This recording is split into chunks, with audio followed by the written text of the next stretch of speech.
नमस्कार सभी को, राधे राधे, हरे कृष्णा। आज हम आए हैं आपकी पर्सनल कुंडलियों के बारे में बात करने कि राहु केतु का राशि परिवर्तन हो गया है, गुरु ग्रह अतिचारी हो गए हैं। देश दुनिया पर इसका क्या प्रभाव पड़ेगा, इसके बारे में मैंने आपको बता दिया था पिछले वीडियो में कि पूरी दुनिया पर जो गुरु ग्रह अतिचारी हुए हैं ये किस तरह से बुरा प्रभाव डालेगा। अब क्योंकि शनि पहले ही जल तत्व की राशि में है और ऊपर से उस राशि का स्वामी गुरु ग्रह वो खुद अतिचारी हो गए हैं, तो पानी द्वारा जो है बीमारियां आ सकती हैं। तो जैसे कि आपको याद होगा कि 2024 में जितनी भी वीडियोस बनती थी मैं हमेशा आपको यही बोलती थी कि अगर आपके घर में सबमर्सिबल है, आपके घर में बोर हुआ है, तो आप उसको 400 फुट तक कर लीजिए, नहीं तो रेडियो एक्टिव होने के चांसेस हो सकते हैं। पानी द्वारा जो है वही बीमारियां आएंगी, क्योंकि शनि ग्रह मीन राशि में गए हैं जो कि जल तत्व की राशि होती है और खुद उस राशि का स्वामी गुरु ग्रह अतिचारी हो चुके हैं।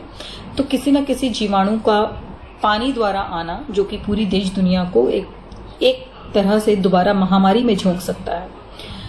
तो ये मैंने आपको 2024 की वीडियो में भी बोला था कि आप अपने पानी का जो है ध्यान रखिए, जितना हो सकता है साफ सुथरा पानी अपना रखिए। अगर आपका बोर कम हुआ है, अगर आपके सबमर्सिबल है, आपका मोटर है, तो उसको जो है ठीक कर लीजिए। पर आज हम बात करेंगे राहु केतु के परिवर्तन के बारे कि आपकी कुंडली में जो राहु केतु का परिवर्तन हुआ है राशि अनुसार यानी कि लग्न अनुसार हम बताएंगे। हम लग्न बताते हैं क्योंकि लग्न ज्यादा प्रभावकारी होते हैं राशि से। लग्न यानी कि आप अपनी कुंडली के सबसे ऊपर वाले भाव को देखेंगे कि सबसे ऊपर में कौन सा नंबर लिखा है। जो वो नंबर लिखा है उसकी जो भी राशि पड़ती है वो आपका लग्न है। यानी कि अगर हम जन्म कुंडली देखें, अगर आप अपनी जन्म कुंडली देखें तो सबसे ऊपर नंबर आता है एक नंबर। यदि एक नंबर आता है तो वो मेष लग्न है। तो हम आज मेष लग्न के बारे में बात करेंगे, वृष के बारे में बात करेंगे, मिथुन के बारे में बात करेंगे, क्योंकि बहुत सारी लग्नों के बारे एक एपिसोड में या एक वीडियो में नहीं कंप्लीट किया जा सकता। तो हम तीन राशियां कवर करते हुए जाएंगे और ये आपके जीवन में होगा। साथ में मैं कोशिश करूंगी कि मैं आपको कोई ना कोई एक टिप या एक उपाय आपको जरूर बता दूं। तो चलिए आज हम बात करेंगे मेष लग्न के बारे में। मेष लग्न वालों के लिए राहु केतु का राशि परिवर्तन कहाँ हुआ है। मेष लग्न वालों के लिए राहु 11वें भाव में और केतु 5वें भाव में गए हैं। तो एज वाइज हम इसकी प्रेडिक्शन करते हैं कि यदि वो तो स्टडी लेवल पे है, यदि वो बच्चा है यानी कि अभी पढ़ रहा है, बहुत छोटा है, तो उसके पेट में जो है वो खराबी हो सकती है, पेट से जुड़ी हुई परेशानियां आ सकती हैं और इच्छाओं की पूर्ति ना होने पर उसका स्वभाव जिद्दी हो सकता है। मेष लग्न वालों की बात कर रही हूँ। अगर वो बच्चा हायर सेकेंडरी में चला गया है तो यहाँ पर ब्रेक लगने के चांसेस, पढ़ाई में ब्रेक लगने के चांसेस बहुत ज्यादा बढ़ गए हैं। तो अपना थोड़ा सा कंसंट्रेशन पढ़ाई की तरफ करिए और कोशिश करिए केतु का उपाय करने की। अगर आप व्यापार में हैं या आप नौकरी कर रहे हैं तो राहु का 11वें भाव में जाना यानी कि आपके अपने बॉस के साथ में, अगर आप नौकरी में है तो बॉस के साथ में थोड़ी सी अनबन जो है वो हो सकती है, जिसकी वजह से आपके सैलरी में कटौती हो सकती है। अगर आप उस युवा अवस्था में हैं तो कहीं ना कहीं आपके प्रेम संबंधों में जो है वो दिक्कत आ सकती है। अगर आप मैरिड हैं, संतान, तो संतान के योग बनते हैं इस दौरान में।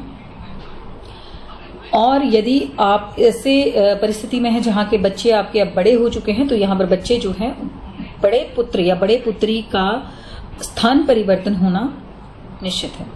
तो ये मेष लगन वालों के लिए था कि राहु केतु का राशि परिवर्तन आपको इस तरीके से प्रभाव देगा। बात करें वृष लगन वालों की, तो वृष लगन वालों के लिए राहु जो है आपके 10वें भाव में चले गए हैं, केतु आपके 4थे भाव में आ गए हैं। तो 10वें भाव में राहु क्या करेगा, आपके व्यापार को बदलाने की कोशिश करेगा। आपके व्यापार में वृद्धि हो सकती है, आपके व्यवहार में बदलाव हो सकता है, आप काम करने का कार्यस्थल बदल सकते हैं। केतु 4थे भाव में गए हैं तो कहीं ना कहीं माता के साथ में अनबन हो सकती है। केतु 4थे भाव में गए हैं तो स्थान परिवर्तन हो सकता है। कोई प्लॉट खरीदा है आपने, उसको बनाना शुरू कर देंगे, या कोई स्थान परिवर्तन हो जाएगा। नया घर बन चुका है, वहां शिफ्ट हो जाएंगे।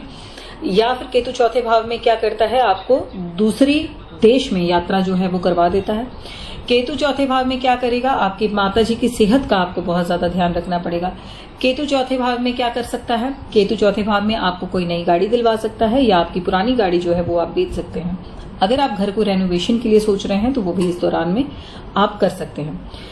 पर यहाँ राहु केतु का 4थे भाव में कई बार अगर आप छोटे हैं या आप युवा अवस्था में हैं तो आपके माता पिता के बीच में तनाव बढ़ सकता है, माता पिता के बीच में किसी भी तरीके से दूरियां हो सकती हैं या किसी एक की सेहत खराब हो सकती है। इसकी ओर आपको बहुत ध्यान देना पड़ेगा। तो करना क्या है, राहु केतु की शांति करवाइए। अब बात करें मिथुन लगन वालों के लिए, तो मिथुन लगन वालों के लिए राहु आपके जो हैं भाग्य भाव में गए हैं और केतु आपके तीसरे भाव में चले गए हैं। एक दूसरे के सामने होते हैं, हमेशा सप्तम भाव से एक दूसरे की दृष्टि एक दूसरे पर पड़ रही होती है। तो राहु जो है वो आपके अगर भाग्य स्थान पर गए हैं तो क्या करेंगे। राहु हालांकि भाग्य स्थान पर बहुत बुरे नहीं माने जाते, पर फिर भी कहीं ना कहीं आपको 99 to 0 के गेट में डाल देंगे, यानी कि कोई भी काम जो आपका होने वाला था 99 पर पहुंच जाएगा, मगर वहां से वो फिर से दोबारा आपको 0 से स्टार्ट करना पड़ेगा और ये 1.5 साल तक चलता रहेगा ऐसा भी कोई भी काम। केतु तीसरे भाव में गया है तो कहीं ना कहीं भाइयों के साथ, छोटे भाई बहनों के साथ में संबंध का आपको बहुत ध्यान रखना पड़ेगा। ये केवल छोटे भाई बहनों के साथ नहीं है, आपके छोटे कुलीग्स के साथ में जो आपसे उम्र में छोटे हों, आपके पड़ोसियों के साथ में है, आपके जो मित्र हैं जो कि आपसे उम्र में छोटे हैं उनके साथ में तनाव का माहौल, जिनके साथ आप रेगुलर काम कर रहे हैं, आपके कुलीग्स हैं, आपसे उम्र में छोटे हैं, उनके साथ ये हो सकता है। तो तीसरे भाव में केतु आपको इस तरीके से मतभेद दे सकता है, तो वहां पर आपको थोड़ा सा ध्यान रखना पड़ेगा। केतु जब तीसरे भाव में आता है तो आपके एक्शंस जो हैं हालांकि बहुत फास्ट हो जाते हैं, पर आपकी जो बोल है, जो आपके जो वचन है, जो आपके लैंग्वेज है, उसमें थोड़ा सा कटुता आती है, जिसकी वजह से संबंध खराब होते हैं। तो यहाँ आपको थोड़ा सा ध्यान रखना पड़ेगा, अपने एक्शंस और अपनी लैंग्वेज पर बहुत ज्यादा ध्यान दीजिएगा। तो 3 राशियां आज, 3 लग्न, हमने राशियों की मैं बात नहीं कर रही हूं, मैं लग्न की बात कर रही हूं। तो 3 लग्न जो है आज हमने पूरे कर दिए हैं, मेष, वृष और मिथुन। कल हम बात करेंगे, देखिए अभी तो हालांकि जैसे कि मैंने बताया कि एक टिप आपको जरूर बता दूंगी कि आप जो है उपाय कर सकें, पर यहां फिलहाल के लिए जो तीनों राशियों के लिए बन रहा है वो है राहु केतु की शांति। तो राहु केतु की शांति जो है वो करवाइए, इससे आपको काफी अच्छा प्रभाव मिलेगा। कम से कम भी नहीं तो 3-4 महीने आपको आराम से निकल जाएंगे, फिर 3-4 महीने बाद आप दोबारा करवा लीजिएगा।